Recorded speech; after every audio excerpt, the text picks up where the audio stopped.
Estamos de volta para o último bloco do nosso canal aberto especial sobre Novo Hamburgo, que comemora neste 5 de abril 89 anos de emancipação. Nesse último bloco a gente quer ouvir um pouco mais os nossos convidados. Recebemos aqui um belo material do seu Odilo, né? Contando um pouco da história sobre o casarão ali. Muitos conhecem pela entrada da Bento, que na verdade na frente do casarão, ainda a gente comentava no intervalo agora, leva o nome do pai do seu Odilo, né? E depois do cruzamento ali com a Demétrio, para cá é que aí sim se transforma em Bento Gonçalves. Mas a gente tem o hábito, né, de dizer, tu vai entrar vindo na 239, vai entrar pela Bento, vai entrar pela Bento. Na verdade não se entra pela Bento, né? Ela vira Bento depois do casarão, que está aqui um registro do seu Odilo. Como é que é o nome do papai mesmo, seu Germano? Germano Fernando Friedrich. Exatamente. Chamando de Curi, legal. Chamando de Curi. Eu quero começar com o senhor, agradecendo assim a sua presença. O Novo Hamburgo hoje, o senhor que nasceu, né, 89 anos, esteve fora, conheceu outras culturas, morou no Chile, morou onde mais? Cuba. Brasília. Brasília. O que dá para se dizer da sua terra natal, a sua cidade onde o senhor nasceu e até a adolescência viveu, e depois foi estudar em Porto Alegre, enfim, e aí foi para o mundo, mas retornou aqui para as origens, vamos dizer assim. A nossa Novo Hamburgo hoje, o presente, o que dá para se dizer para quem está nos assistindo agora, seu Odilo? O senhor que faz parte da história da nossa cidade. Hein? É bastante difícil para mim, porque eu voltei para Novo Hamburgo faz uns 25 anos, em 85, 86, por aí. Então, já de lá para cá, eu tenho participado pouco das atividades da cidade. Né? E tenho alguns amigos, como um que está aqui do meu lado, e que às vezes me leva a participar de eventos onde a gente conta um pouco da história. Né?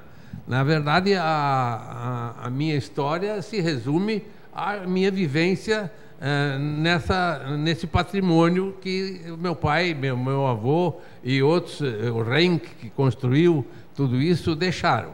Eu só tenho que agradecer a eles a oportunidade, que afinal eu sou o filho mais velho e na hora de escolher quem ia ficar com o casarão me tocou, né? A cuidar do patrimônio, porque o Nível já tinha construído casa, meu irmão, né? Ele estava e eu vinha de fora sem ter coitadinho, sem ter casa onde morar, né? Então realmente foi, e eu tinha interesse em restaurar, porque sabia, né? Uma ocasião eu cheguei lá, no quarto que eu dormi tinha 8 goteiras, né? numa chuva. Então, realmente, as coisas se deterioram rapidamente quando não tem o cuidado. A manutenção, né? Necessária. Então, eu comecei e trabalhamos muito para colocar outra vez as pinturas, são várias feitas, né? Janelas novas, não tinha mais janela embaixo. Enfim, a restauração praticamente do casarão. Hoje eu acho que ele está bastante bem, né? Mas sempre com cuidados, né? É uma pessoa idosa enferma, né? Sim. A propriedade ali, seu Odilo, a 239, ela chega a passar um pouquinho da Demétrio, né? Já pega um pouco da Bento ainda, não, ou outro lado... Pertence ao Nível, né? Ah, daí é do seu irmão. Meu irmão. Mas ali tudo era da família. A minha área, sim, vinha até o hospital.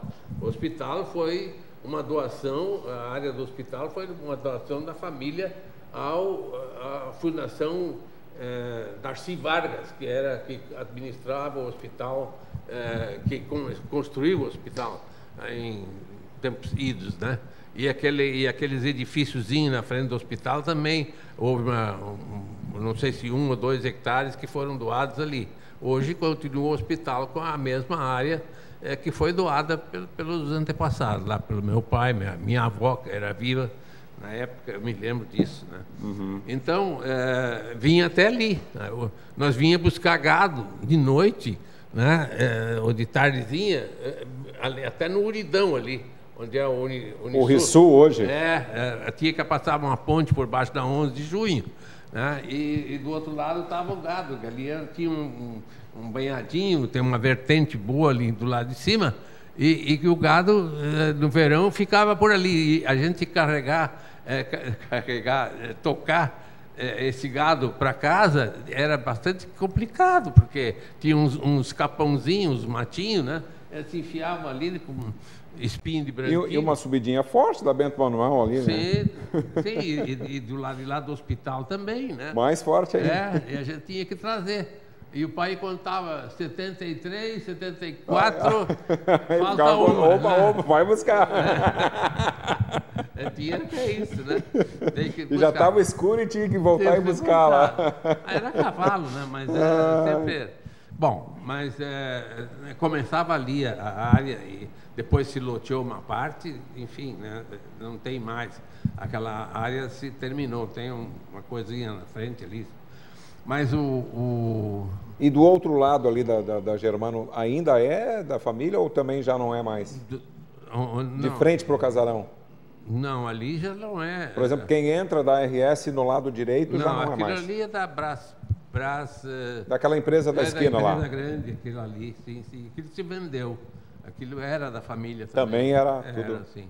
Eram 70 e tantos hectares, né, que tinha ali. Hoje tem muito menos. Eu acho que era 70, mais de 70. Inclusive atravessava a RS, na verdade, né? Ia para lá da RS. Ela continua, vai até a pedreira da prefeitura. Olha só. Muito bem. É interessante só para que eram poucas famílias, mas famílias com terras muito extensas.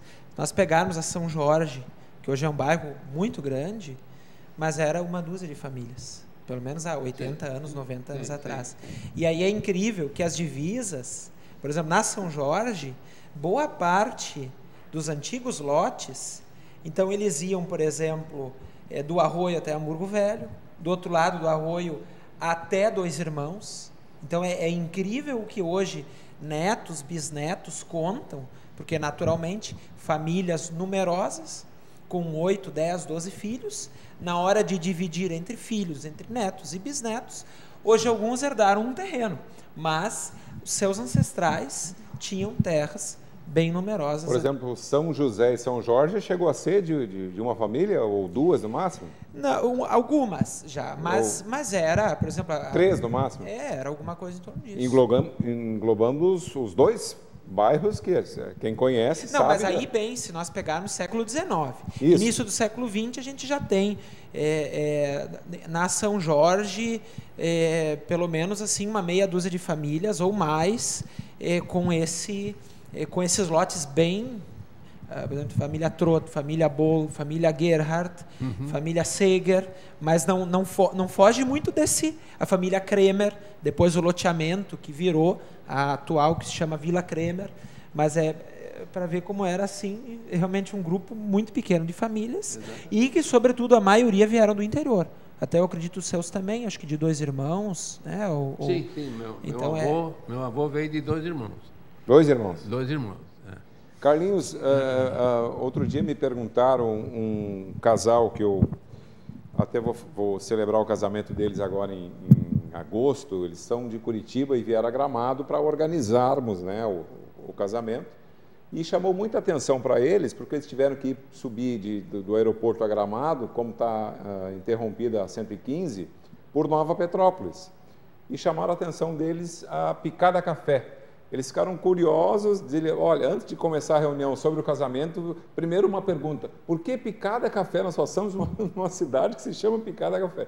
Aí eu lembrei do meu pouco conhecimento, que na época se dividia, lá no primeiro bloco que tu comentou, né, sobre as doações, divisões de terras, eram divididos em picadas, né? Por isso que temos picada 48, picada feijão, picada Schneider, picada café, hoje o município, é isso?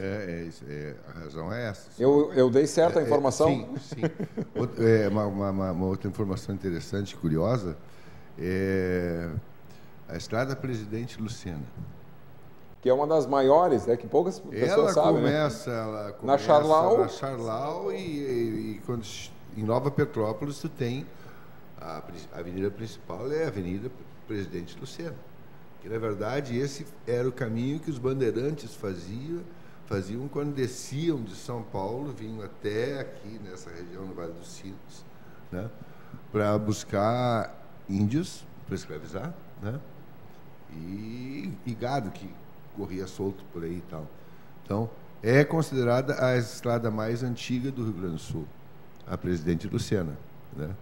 Que cruza ali pelo bairro Primavera, Boa Saúde, depois entra em Estância Velha, onde é uma das principais ruas. Vai a Ivoti, vai embora. A avenida principal de Ivoti, vai embora. Vai para a cidade que ganhou o nome de Presidente Lucena, né? E segue. Exatamente, né?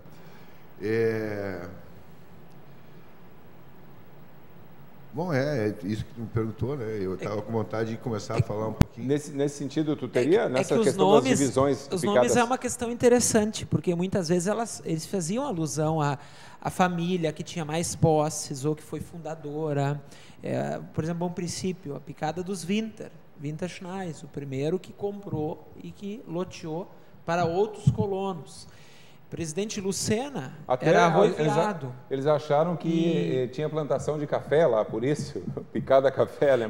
Mas picada café, existe uma referência que se fala isso, mas que até é pouco provável que os alemães realmente tenham plantado café ali, mas havia também um apreço que os alemães tinham pelo café, que era um produto muito caro para eles lá, que se tornou muito mais acessível aqui, e que, ao mesmo tempo, nos comércios era muito, nas vendas, era o local onde os comerciantes compravam, revendiam aos colonos. Então, também fala-se nessa referência a picada café em função ao café vendido nas vendas ali, dizer, naquela localidade.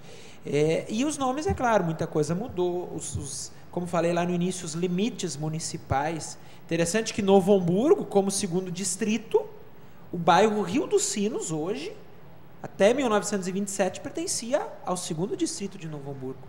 Só que quando Novo Hamburgo se emancipou, o bairro ficou para São Leopoldo e não para cá. Quer dizer, mas para ver essa Lomba Grande, quando Novo Hamburgo se emancipou em 27, Lomba Grande não pertencia a Novo Hamburgo, continuou permanecendo a São Leopoldo. Só que quase 20 anos depois, por causa de uma lei aprovada lá no Congresso, que então o município, para continuar como cidade, precisava fazer divisa com outras 4, 5, alguma coisa assim, e Lomba Grande faz. Isso, Novo Hamburgo era uma ilha praticamente, porque era cercada por São Leopoldo por todos os lados, né? Então vê como tem na nossa história, na questão dos limites e na questão mesmo, nós pegarmos assim, como eu falei antes, bem, Estância Velha pertencia a Ivoti, só que quando Estância Velha se tornou um município, eles fizeram uma situação política que Ivoti, que era a sede, passou a ser distrito de Estância Velha. Depois, então, a disputa entre esses dois municípios para... interessante. A nossa história 40 municípios aqui da região que já pertenceram à cidade de São Leopoldo. Então, é uma história muito... E Novo Hamburgo é um dos vários exemplos que temos na região de que o filho se tornou mais forte que o pai, né? Sim, nós podemos dizer... No caso, éramos por exemplo, filhos de o próprio Vale Leopoldo. do Caí, quantos municípios que se originaram de São Sebastião do Caí, e claro, São Sebastião do Caí na origem de São Leopoldo, e São Leopoldo na origem de Porto Alegre, Leopoldo, né? e que foram realmente pujantes e hoje tem uma renda maior do que São Sebastião, assim como a referência de muitos, ou de alguns... Vale do Paranhana, por exemplo, Igrejinha, Três Coroas, que tudo era Taquara, né? Então, isso é muito interessante. E eu, na minha história, assim, eu sou hamburguense nato, mas sou filho e neto de imigrantes. Meu pai nasceu aqui, mas a minha mãe veio do interior, meus avós vieram todos do interior.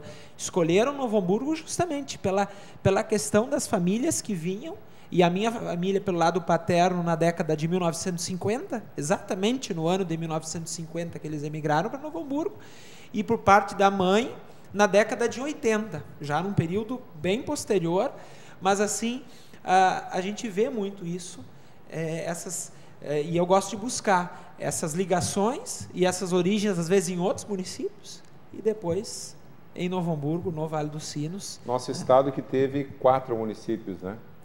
Pois é. De 4 municípios se transformou em 497. Em 96, aí Pinto Bandeira voltou a ser que é lógico que já cidade. Tem bisneto já, esses 497 né? Tem alguns que já passou 4, 5, quer dizer, o desmembramento até chegar. Bom, nós temos 1 minuto para cada um para finalizar. Eu quero começar com o Anderson. Anderson, que leva, né, e recentemente fez um belo trabalho aqui, em parceria com a Vale TV, de uns cartões postais, que eu até quero levar para mais cidades. Ele transformou pontos turísticos, né, igrejas, são referências culturais da cidade, assim. Né, que tu vendo o postal, isso aqui é a Casa Schmidt Pressa. Exato. Tu pega, essa aqui é a Igreja da Liberdade. Né, então, são quantos foram? 7? 7, né? 7. Como é que colocar a nossa cidade em arte, vamos dizer assim? Tem que fazer um do Casarão agora, né, Odila? Pintura eu já fiz, assim, fiz aquarela, pintura a óleo no Casarão. Fui lá pintar, que uma coisa que eu herdei do chefe foi a questão da pintura de observação do natural, né? E o gosto pelo casario, pelo patrimônio histórico, né? Porque, senão, tipo, eu já estava envolvido com arte desde criança, né? Que eu comentei, coisa e tal. Mas quando eu conheço ele, é onde que ele disse, não, vamos trabalhar por aqui perto, né? Botar o cavalete na rua, pintar a Casa Ode. Olhando o casarão, tu foi lá Casa Schmidt. Daí, no começo foi muito difícil, né? Assim, meio fóbico, assim. Daí, porque tu tá no meio das pessoas, os carros passando, né? As pessoas... e tá lá, né? De observar. Hoje até eu fiz isso numa praça aqui no centro, que teve um movimento cultural com artistas, né? Foi o primeiro, 60 artistas participando, então a ideia é voltar a fazer mais trabalhos assim, e eu fui lá, botei meu cavalete e registrei a praça. Até estava pensando, essa praça ainda não tinha entrado dentro dela, assim, sabe? Porque a gente está sempre descobrindo a cidade, né? Mas já que eu tenho pouco tempo, assim, estamos encerrando, eu prestando atenção aqui no nosso colega, que ele falando que o pessoal vinha, né, os bandeirantes, buscar índios aqui, né? Sinal que os índios aqui são bons, né? Os índios velhos de Hamburgo aí. Eu acho assim, essa mistura também dá uma beleza muito bonita, né? Das raças, assim. Eu acho que o Rio Grande do Sul e Novo Hamburgo, tu falou o que nós esperamos para o futuro, né? Eu espero cada vez mais a gente se ver como um povo só, né? Então o negócio anda mesmo e cresce, né? Que o Rio Grande do Sul é isso, Novo Hamburgo. E me sinto devedor a Novo Hamburgo, nasci em Novo Hamburgo, sabe? Eu acho que em qualquer parte do mundo que a gente vai, a gente é muito forte. Daí que a gente sente o quanto somos um pouco, não vou, até parece meio patriota o negócio, mas é fantástico. O pessoal de fora também vê a diferença, assim, sabe? Sempre comenta, não, mas tu não é brasileiro, sabe? Eu disse, a gente é vizinho da Argentina, do Uruguai, tem outros hábitos, mas considero brasileiro, sim, mas que é um povo muito especial, sabe? Muito bem, muito obrigado aí pela sua presença. Carlinhos Mosman, nosso secretário da Cultura, também conhecedor dessa linda história de 89 anos. Foi um privilégio tê-lo conosco aqui. Muito obrigado também, foi um privilégio compartilhar com essa mesa. Sempre aprendendo, sempre, é impressionante. O cara vai ficando velho e consegue aprender a cada dia. Que coisa mais boa, né? Futuro de Novo Hamburgo. Bom, eu acho que a cidade tem um belo futuro se ela souber olhar para a sua história, né? Olhar assim com muito carinho, aprendendo dela, né? Valorizando muito a cultura e a educação. Eu observo de vez em quando, quem seria da nossa cidade hoje se não tivesse Fevale, se não tivesse Fundação Liberato, né? Uma das grandes coisas que o prefeito Laumann fez pela cidade, e hoje ainda não é percebido, mas no futuro será, trouxe para cá uma sede do Instituto Técnico Federal, que é um investimento que, em alguns anos, será muito importante para a nossa cidade. E lembre sempre de esta tradição de Novo Hamburgo, que é uma tradição muitas vezes não percebida, de ser uma cidade inclusiva, que é capaz de trazer gente para cá, receber gente e aproveitar o talento e oferecer oportunidades, né? Gente de todo mundo, né? De todo o estado, de todas as origens, né? Negro, branco, azul, amarelo, todo mundo deve ter lugar aqui. Nós, fazendo isso, nós seremos uma cidade com um belo futuro pela frente. Muito bem, muito obrigado. Seu Odilo, Dankeschön. Muito obrigado pela sua presença. A gente pôde viajar no tempo aí com as suas histórias. E toda vez que eu passo ali, porque eu moro no Rincão e meu filho mora junto na Fevale lá, né? Sim. Então, aquele ali é meu trajeto de ir lá e buscá-lo, levar... Inclusive tem um burro muito bonito ali, de vez em quando tá no pátio lá. Um burrinho. É um burrinho? É um jegue. É jegue? De enfeite. Ah, é de enfeite. Mas é uma das coisas que me chama a atenção, assim. A gente chega ali, mesmo que seja um cruzamento movimentado, que tem, dependendo do horário, passam muitos carros ali, mas dá para a gente viajar um pouquinho no tempo, toda a passagem que a gente faz ali. Na verdade, eu tentei e estou conseguindo fazer, em parte, o meu projeto pensado assim, de manter o casarão como uma micro propriedade rural, entende? Então precisa ter a casa sozinho, ela é um monte de pedra, né, que está revestido, mas que é feito com barro, sem ferro, sem cimento, né? É muito sui generis, muito diferente de tudo que é construção. Um sobrado que naquela época praticamente não tinha, então ele tem esse valor histórico que eu acho formidável. Ao lado está construída a Tafona, ao lado do casarão, né, que era uma agroindústria.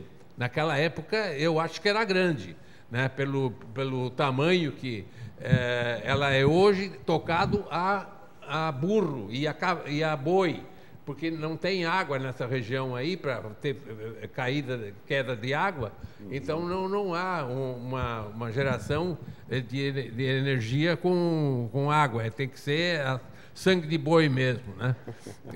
Então eu tentei e uma área de terra em roda para dar a sustentação do casarão.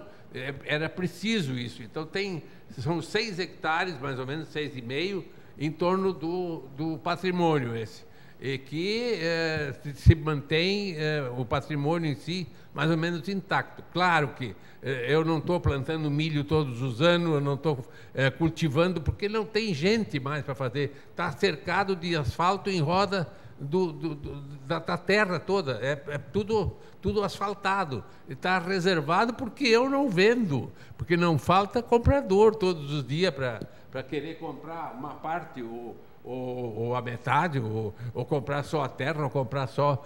Enfim, né? É uma coisa que eu quero que o mais possível manter, até o burrinho, né? E outras coisas mais, tem o pato, marreco, ganso, tem de tudo lá, tem vaca, tem terneiro, dá para ver uma mini propriedade rural, né? Claro que não está rendendo nada, ao contrário, né? Mas, então, isso aí é o que me mantém ali e eu acho que vai me manter até o fim, né? Eu até embarcar para o outro departamento, não sei como é que vai ser. Mas eu quero agradecer muito, né, o convite que me foi formulado, que no princípio eu até achava, mas eu não estou mais para isso, eu não tenho mais condições de estar refletindo e pensando, mas eu acho que até deu para contribuiu muito com o nosso programa. Aqui, né, de uma forma ou de outra, a gente faz.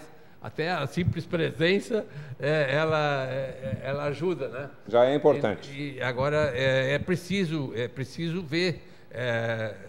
O meu esforço é um pouco no sentido de ver quem é que vai assumir esse casarão depois que eu me mudar, né? Porque meus filhos não têm as condições de manter um patrimônio como esse intacto. Eles vão, faltando, eles vão vender, vão ter que vender, eles não têm nem como sustentar isso aí. Então, era uma coisa que a gente tem que pensar no futuro. O secretário aqui, Gil, daqui a pouco pensar num projeto para tombamento, né, Carlinhos? Mas a gente tem que conversar isso aí, exatamente. Eu acho que são coisas que... O senhor veio no meio de pessoas certas aqui. Também. Eu vejo o progresso entrando pela propriedade, por tudo em roda, né? Eu estando ali, todo mundo chega, mas que paraíso, nem parece que isso aqui é cidade. É verdade, não parece porque não é digamos, uma coisa que tem um apartamentinho aqui, outra ali, uma casa. Não é assim. Ela é única, não existe uma outra área idêntica, né? Eu acho que todo município não existe uma coisa parecida com isso. Então, eu vejo e com satisfação. Agora, eu vejo também com preocupação, né, de manter, né, lógico, para o futuro. Né, e que outros possam aproveitar e possam recordar como é que era. Essa tafona está quase intacta, ela está quase completa. As rodagens, as engrenagens. E foi um Ren, que foi um dos autores do próprio casarão, que o cara parece que era especialista em construir moinhos. Em Minas Gerais, ele fez algum, e eu acho que ele veio para cá para... Essa é uma história que eu não tenho confirmação. Mas, de qualquer maneira, voltando ao momento, então, de agradecimento, mais uma vez, por poder ter a oportunidade de ter participado, eu aprendi bastante. Olha, o Mosman é uma biblioteca... ambulante, uma enciclopédia nessa coisa, né? O Felipe aqui, o Anderson, tu com o teu alemão aí, né? Muito bom, né? Então, eu quero deixar meus agradecimentos e minha satisfação de ter participado. Enfim, né, me colocar à disposição. O casarão está lá, está aberto, quem quiser é só me comunicar, a gente mostra tudo que tem. Eu acho que é bom ver, né? Então, muito obrigado por tudo. Felipe, também nosso tempo, já estamos avisando ali, né? O nosso tempo está... Agradecer aos telespectadores da Vale TV, a você, Cláudio, a equipe da Vale TV, de poder estar aqui novamente, falar sobre algo que nós gostamos tanto, que é a história da nossa cidade. Agradecer aos colegas aqui, companheiros de mesa, Anderson, Carlinhos, Odilo, seu Odilo. Dizer assim que nada melhor do que falar da nossa terra. Eu não só nasci e me criei aqui, filho de imigrantes, como disse, mas também escolhi depois Novo Hamburgo para viver, porque morei 10 anos na cidade de Farroupilha. Tenho um apreço muito grande por Farroupilha, mas Novo Hamburgo é onde eu sempre senti assim, o coração bater mais forte. Esses dias uma senhora me disse, ela é natural de uma outra região, mas mora há 50 anos em Novo Hamburgo, e ela disse que quando ela chega lá perto do viaduto Eugênio Nelson Ritzel, o coração dela já, porque ela está chegando em Novo Hamburgo. Então, isso também aconteceu e acontece comigo. Então, eu vejo assim que Novo Hamburgo tem uma história fantástica, tem pessoas fantásticas que ajudam a construir essa cidade, que ajudam nas suas mais diversas formas. Então, a gente acredita assim que Novo Hamburgo certamente terá sempre, assim como foi na sua história, assim como é hoje, pessoas dedicadas, né, a essa nossa terra, as coisas aqui nossas, a colocar sempre Novo Hamburgo no coração, nos pensamentos e poder, porque como falaram os colegas, você, Anderson, né, é uma cidade que recebe tanta gente, mas também que exporta tanta gente, e que sempre são pessoas que vêm a contribuir e que quando vão também contribuem, né, nos locais onde atuam, nas comunidades onde atuam. Então, muito obrigado e até uma próxima. E assim encerramos o nosso canal aberto especial do aniversário de Novo Hamburgo. Voltamos na semana que vem com mais um assunto de extremo interesse para as comunidades que assistem à nossa programação. Obrigado a todos os participantes, obrigado a você que esteve conosco assistindo. A todos desejamos saúde e paz.